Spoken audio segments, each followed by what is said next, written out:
ابن عطا اسکندری رحمت اللہ علیہ،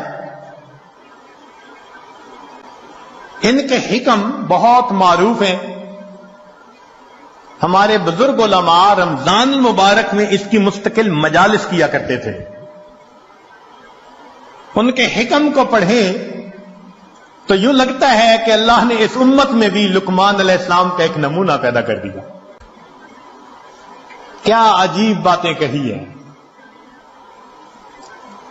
تو شکر کے بارے میں ان کا ایک قول ملفوظ، جنہیں عربی کا تھوڑا سا بھی ذوق ہوگا نا، وہ تو سن اور پڑھ کے وجد آتا ہے.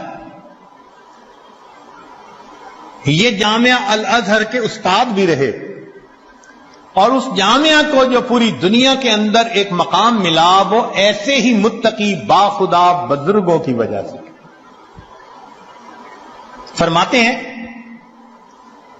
من لم یشکر النعم فقد تعرض لزوالها، جو نعمت کا شکر ادا نہیں کرتا وہ اپنی نعمتوں کو چھین جانے کے لیے پیش کر دیتا ہے.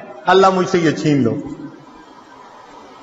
من لم یشکر النعم فقد تعرض لزوالها ومن شکرها فقد قید بعقالها، اور جو شکر ادا کرتا ہے وہ ان نعمتوں کو نکیل ڈال کے اپنے پاس قابو کر لیتا ہے. تو شکر ادا کر کے اللہ کی نعمتوں کو نکیل ڈال لیجیے.